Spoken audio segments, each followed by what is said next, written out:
the hype continues here on Tailgate Week. What's up, John and Ashley?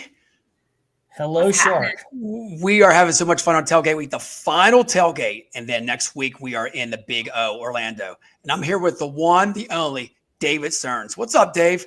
Oh, hey, guys. Excited to be here. I can't believe it's less than a week away from Orlando. Oh, I am ready. You're already there. You and Johnny are already in that tropical climate already. We don't like to remind people. And I'm looking out, and it looks like it's a white Christmas out here. Come on, guys. Me too, except for the boat going by in the sunshine and the water. And other than that, it's just like being back up north.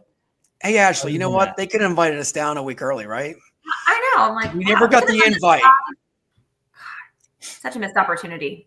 I know, David. I invite you to the podcast. In the sun every day. John and David, I invite you to the podcast, and I don't get anything in return. I'm just joking. Wow. Guilting us on live TV. Thank you. Hey, it is what it is.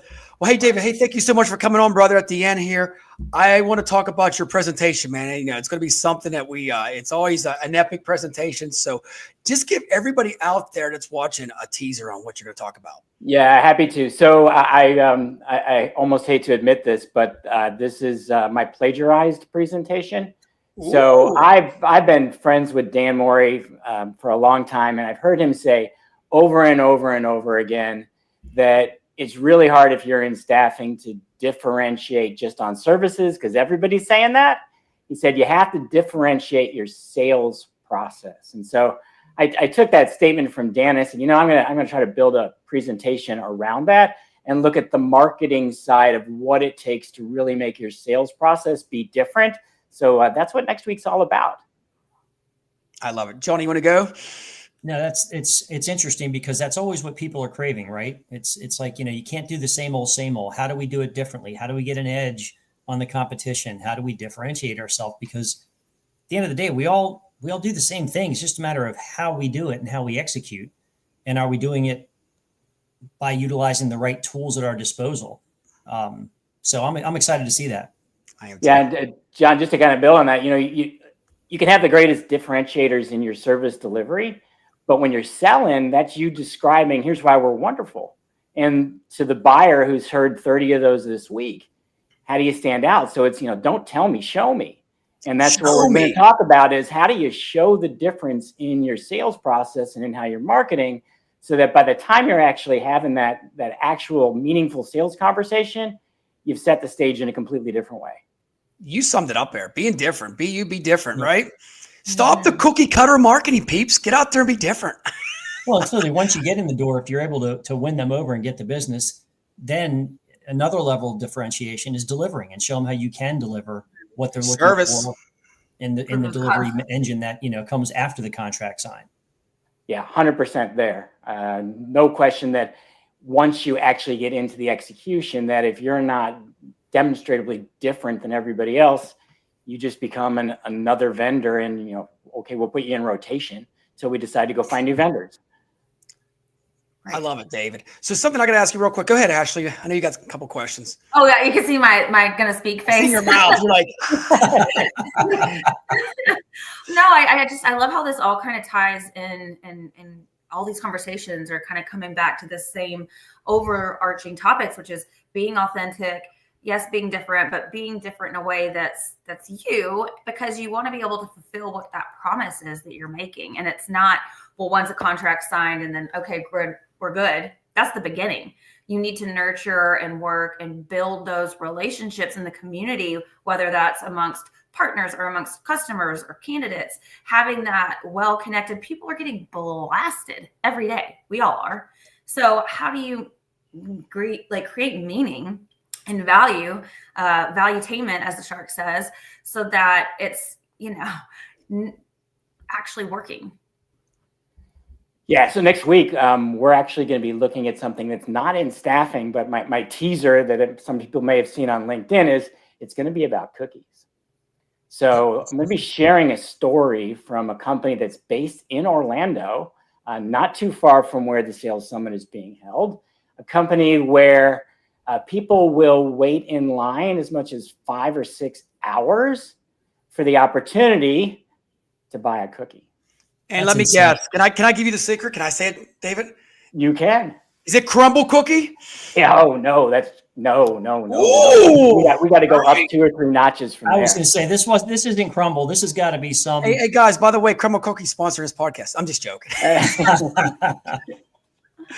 Well, that's exciting. Oh boy. I will say the name of the organization, if you're going to be there next week and listening, put your fingers in your ears now. It's called Gideon's.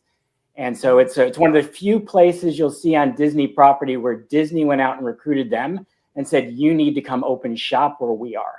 And now almost every single day, 365 days a year, there's a 5 or 6 hour virtual queue that you can get in, and then you come back to, and you wait in a line for another half hour to an hour to walk into a shop and buy cookies. That's unbelievable. What they do in orchestrating their pre-sales experience is exceptional, and there's so many great lessons.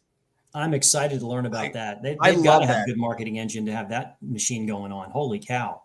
Totally. Oh yeah, in case I didn't mention, the cookies are like $10 each too. So you know what, David, is real quick? It is marketing is part of the sales process. People understand that. Marketing is the first part of it. I mean, and branding, if you don't have that, you can't sell. And I'm going to just elaborate real quick. The experience of when they come to your office or in person, I mean, it's got to be that excitement, that hype. Give us some insights on what you see out there. Well, you see almost everybody using the same playbook, the same process, the same method of outreach, similar messaging. Let me tell you 27,000 reasons why our service is better, but you've created a very skeptical audience because same methods, similar message, going after the same people. Those people are just tired. They've had enough. And how do you really do something where they go, yeah, I want to make some time. This organization, they've got something to say that I need to hear.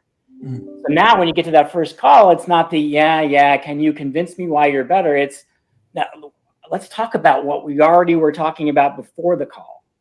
Because that's what the marketing's doing, is it's teeing up that conversation. So you get in there and it's super productive.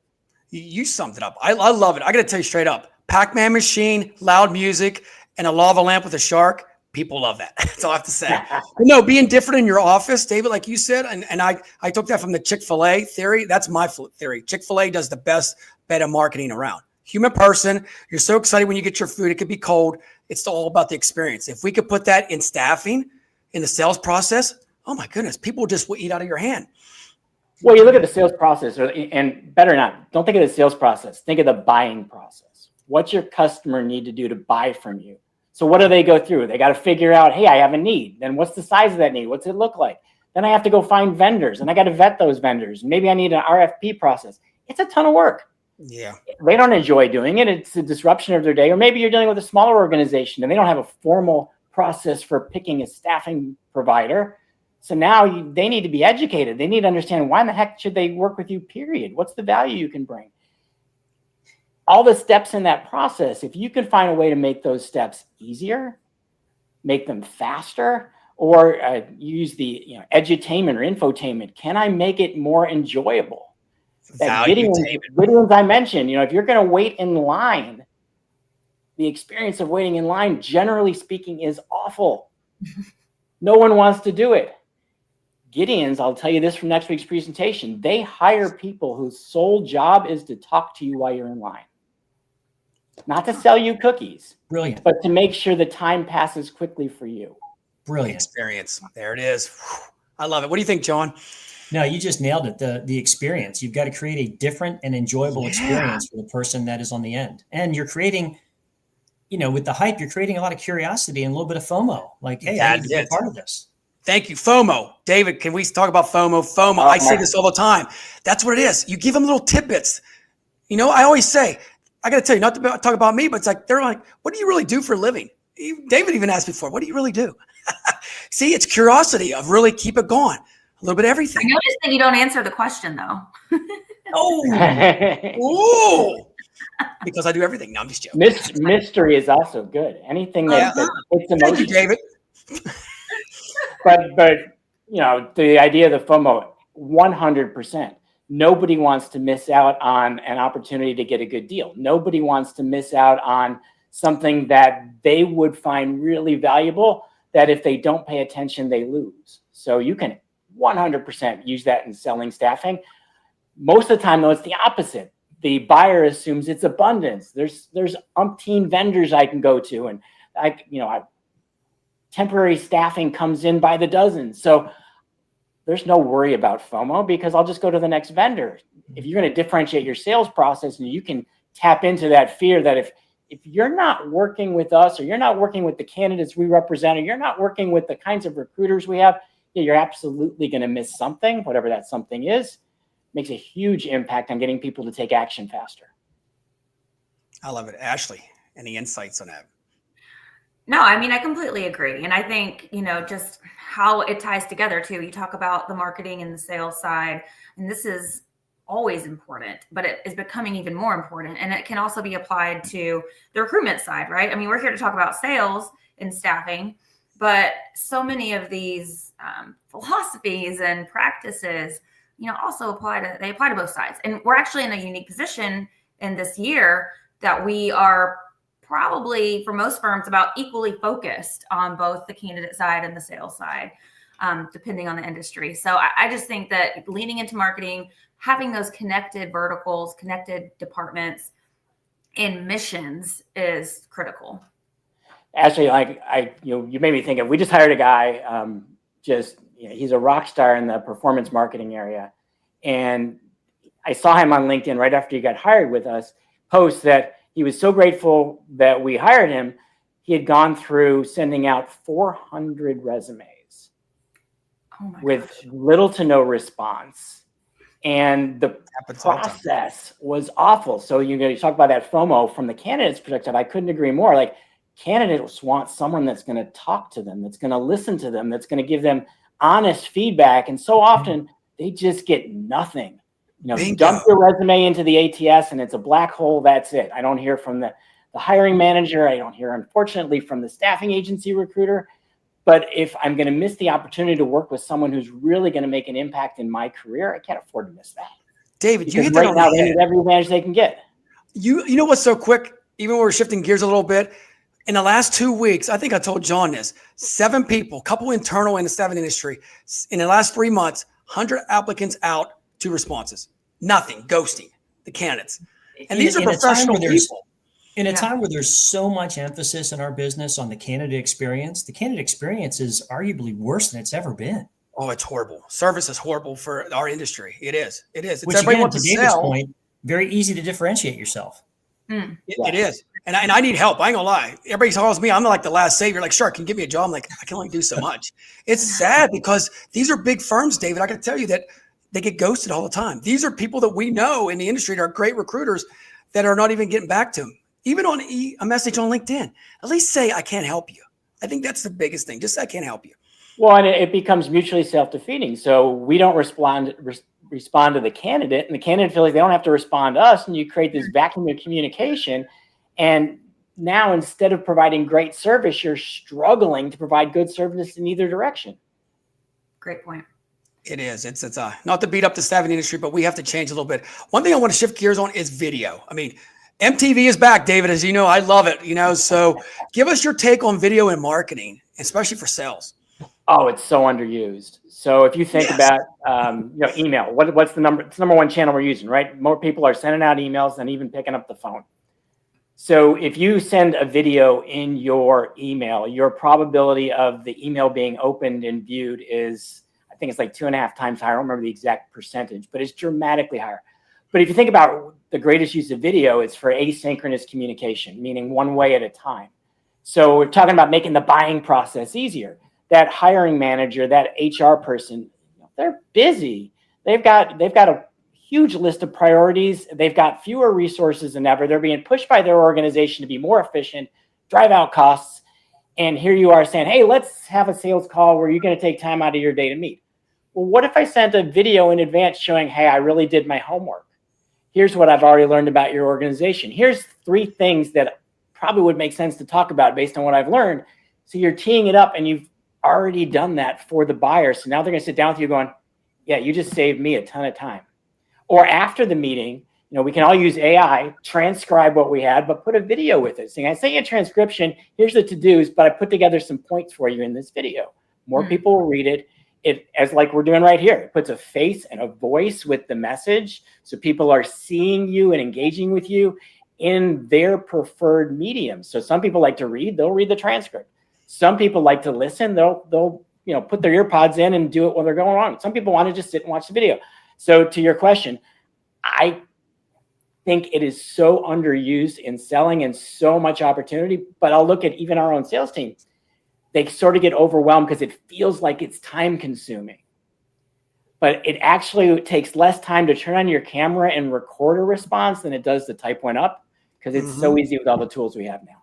I love it. And real quick, I'll let John elaborate about this. AI agents are here now. You can actually do this video clip for 1 minute and we can type in whatever we want and our mouth will move and everything. Is that crazy? Like, so you can just type in everything. One video clip of you talking and then an AI agent will take over. I mean, we are in the transformer world. We got to face it. It's so funny. We were actually looking to test out, we haven't done it yet, test out an AI product that it basically does a video mail merge. So you could create your video once and then it personalizes it. But the way it knows where you want to personalize is you say the word watermelon. And so it literally, like when it hears watermelon, it substitutes, hi, Richard, or hi, John, or hi, Ashley. That's hysterical. But once you know that that's what the software is doing and you watch the person's lips, you can actually see they're saying watermelon. Oh, it's like one in foreign films, right? Netflix. Yeah, that's hilarious. Oh, Johnny, any questions, buddy? No, I'm just excited, David. It'd be good to see you in person, and I'm looking forward to your session because to Ashley's point, when I went to this summit last year, yes, it's a sales summit, but I learned so much that I brought back to our recruiters, because it is the same on both sides of the desk. Because when you're recruiting, you are selling also. So it can be, how you're prospecting for clients. A lot of that can also be applied to how you're sourcing for candidates. So I'm looking forward to it. Thank you. Looking forward to it as well. Oh, me too. Hey, Ashley, any questions? No, I'm just same. I back what John says. I'm super thrilled to meet in person. And, I think this year is going to be all about community and making these more strategic, meaningful connections. Exactly. And getting with a hyper-focused topic and group of people is going to it's going to be great. I'm excited. Exactly. All right, David, you ready for some fun, buddy? Favorite Absolutely. Jimmy Buffett song? You got to give it to me. Oh, Cheeseburger in Paradise. There you go. Yes. You're the first one of all week to pick that. Everybody's picked either Margaritaville or It's 5 O'Clock Somewhere, which are both good. One picked Finn's, Cheeseburger in Paradise. Great song. Had to go a little different. I think everyone picked the margarita one. There it is. That's a marketing with David there. Be a little different, right? I got to warn you, David, 7 a.m. in the resort, the music's playing at 7 a.m. Jimmy Buffett. All good. It's all good. The only thing would be better is if they had pickleball courts, because then they can get out and play. Right. Oh, you're pickleball. Me too. Look at that. I wish there was one. I'll bring my gear, because if we can get out, that's a nice thing about being down south. That's now the new morning habit. Oh, that's too much. We will have to do that. All right, before we get out of here, I'm going to give a shout out here. Nationwide Screening Services. If you need any background checks or, drug testing, you need to call Nationwide Screening Services. They got your back. See that, David? Now I do little promos. You like that? I love it. Oh, but one more time. Where are you going to be? Okay, David. Ash, you going to ask him where it's going to be Thursday at 5 o'clock? Yeah. Tell us. David, Thursday, where's it Thursday at 5 o'clock? Happy hour somewhere. Oh, good. You guys are ahead of me, so I don't have an answer for you to this one. Where's happy hour Thursday at 5? You better be. It's 5 o'clock here, David. You better be at the Network Mixer with the Shark, John, and Ashley. 100%. And we're going to be streaming live there, David. So bring your flowered shirt or whatever like that. We're going to have a little bit of Lay's for everybody, some swag gear, and have some fun, man. Awesome. Well, that's it. The tailgate is over. Ashley, John, hey, thank you so much for co-hosting both. David, thank you for coming on, buddy, and always giving the insights. I can't wait to listen to your presentation. I'm sure it's going to be cutting edge like always, buddy. And right. Enjoy that warm weather, you and Johnny out there, while me and Ashley jump on a plane here and try to get down and join you. Hey, you'll get some warm weather. Safe travels. Thanks, everyone. Take care. All right, guys. We'll see you next week in the Big O. Take care.